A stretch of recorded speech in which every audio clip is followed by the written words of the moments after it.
The Eternal Spring of Mr. Ito, Chapter 6. December 8th, 1941. The next day, nobody talked about anything but Pearl Harbour. At school, Miss Ferguson got out a map of the world and showed them where it was, on an island which was just a dot in the middle of the Pacific Ocean. Sara couldn't imagine why anyone would want to bomb such a place. Later, the children walked along the beach. "Where did you say it was?" Jamie asked. "In the Pacific Ocean," Sara said. "Hawaii.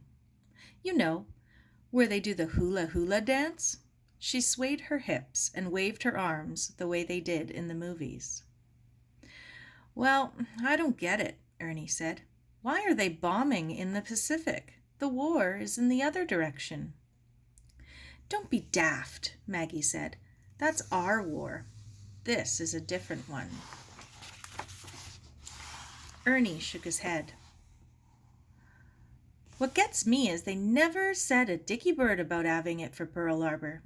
What made 'em suddenly go and do something like this?" "It can't have been all that sudden," Sara said. "Uncle Duncan says they must have been planning it for months. He's terribly angry." "Well, of course he is," Jamie said. "It's not the sporting thing to do, is it? Attacking people without warning, for no reason at all?" "My teacher said they wanted to knock the American Navy out of the Pacific," Maggie said. "That way they could control the whole ocean, expand, take over all of Asia like they tried to do in China." Sara stared at the waves curling softly up the sand toward their feet. "How close is Pearl Harbour?" "Core," Ernie looked solemn. "Maybe I was right the first time. Maybe this is our war." They stopped walking and gazed out at the peaceful bay, the Victoria Ferry chugging west, a small freighter heading for dock in the Burrard Inlet. Ernie nodded at the freighter. "Wonder if he saw any Jap subs." Suddenly, Sara wanted to stop talking about the war. "I've got to go home," she said. "We're going to Mrs. Ito's at 4:30 for our last bridesmaid's dress fitting." She wanted to do something normal and forget about the war, both the old one in England and this new one lapping at their feet. Aunt Jean was waiting in the driveway. "Good, you're back. Put Fearless indoors, honey." Fearless liked to run after the car when they went somewhere without him. Aunt Jean called to an upper window. "Mary, we're ready to go. Did you phone the girls?" Mary poked her head out the window. "They're ready any time, Mother. I'm coming right down." They picked up Jenny on Alma and Caroline on Angus. Sara sat in front, listening to their chatter.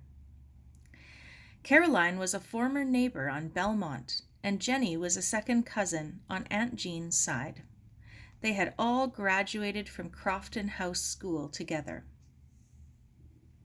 The traffic was heavy when they got downtown, and Aunt Jean threaded her way carefully between the trucks and streetcars toward Japantown.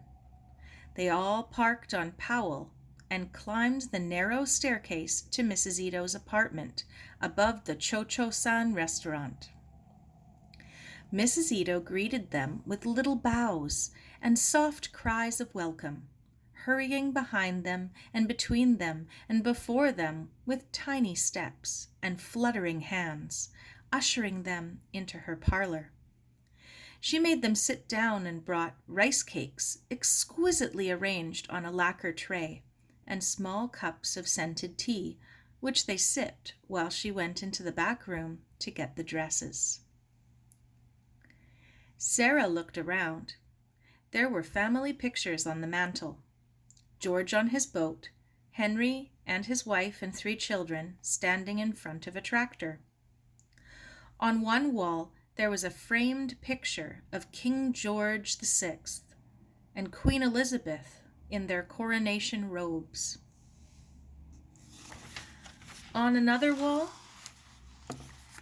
hung a faded brown photograph of a man in a high collar and a woman in a black dress sitting stiffly on a sofa, staring unsmiling at the camera. Probably Mr. Ito's father and mother, who had sent their son across the sea to a strange land many years ago. Had they ever seen him again?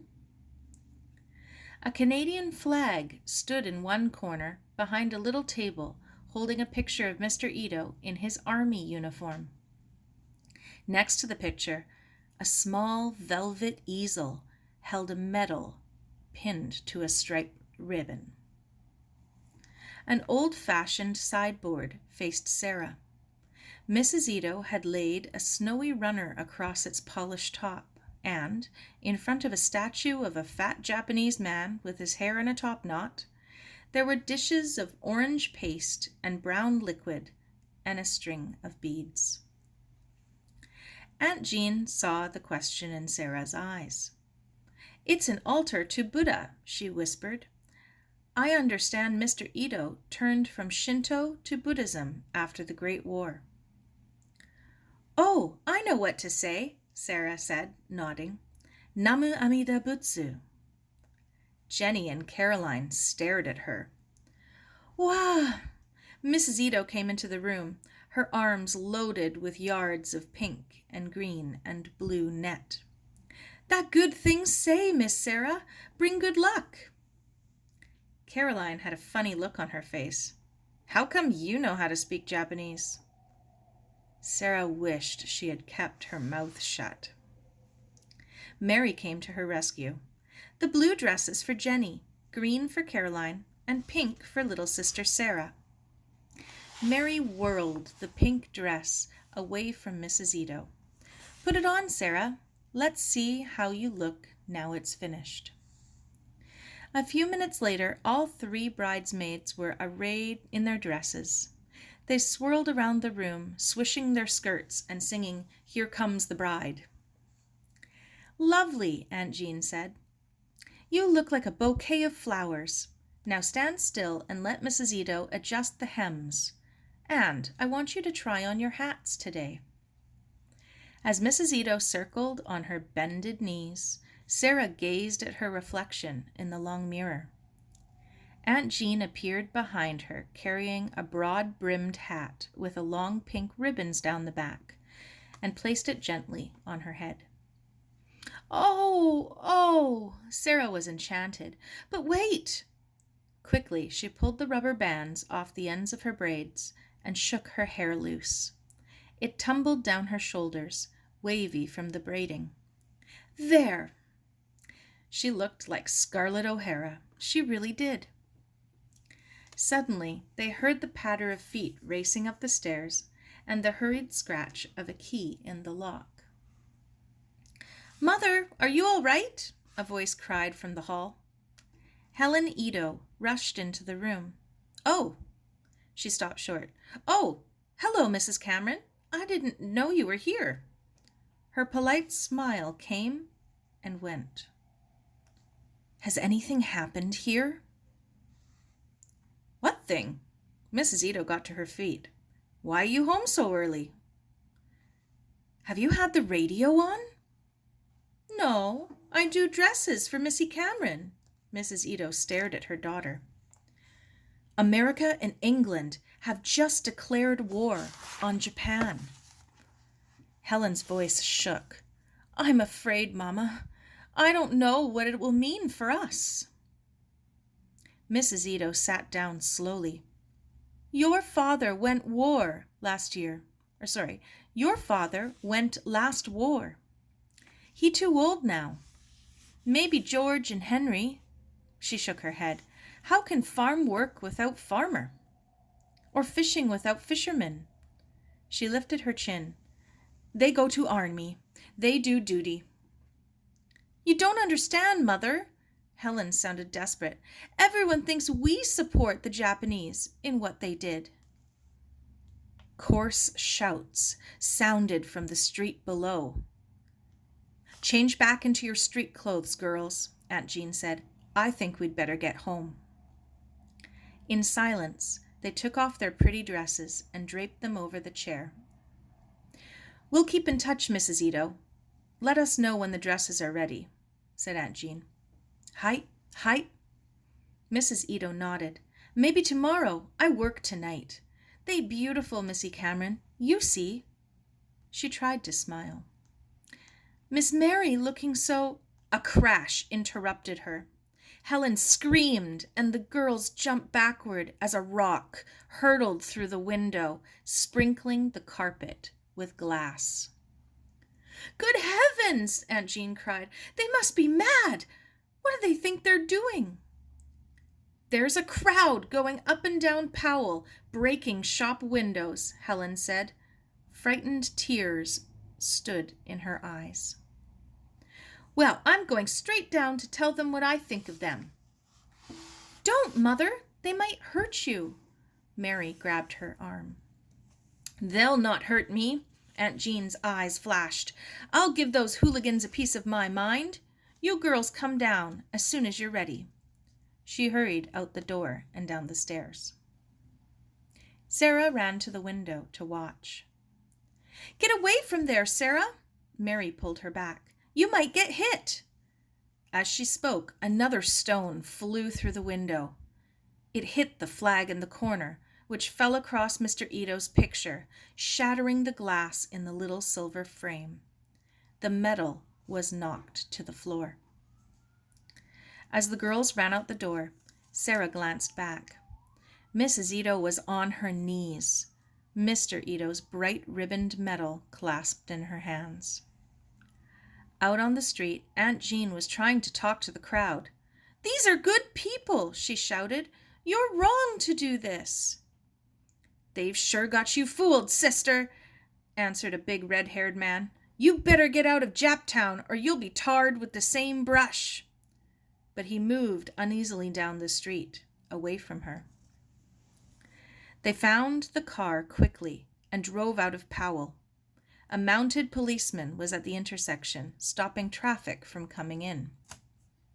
"Do you know what they're doing down the street?" demanded Aunt Jean. "Those men are doing a lot of damage to a lot of innocent people." "Sounds just like Pearl Harbour to me, ma'am," said the Mountie. "Let him go ahead. I say, my brother-in-law is a sailor on the Arizona. God knows what's happened to him." He turned his back on Powell and what was happening there. It was a silent journey home. They dropped Jenny and Caroline after making subdued plans to talk the next day. Supper was quiet too. Uncle Duncan was out at a Kiwanis meeting and no one felt like talking. As they cleared the table, the telephone rang. "I'll get it," Mary said. She ran down the hall. "Hello? Oh, hello, Mr. Lloyd." There was a silence, and then a scream. And the scream rang inside Sara's head like something trapped, rebounding and reverberating, resounding and vibrating, bouncing and ricocheting around and around the hollow of Sara's skull, echoing and re-echoing until it was driven into every crevice and every cranny of her brain to lodge there forever and ever. That's the end of chapter 6.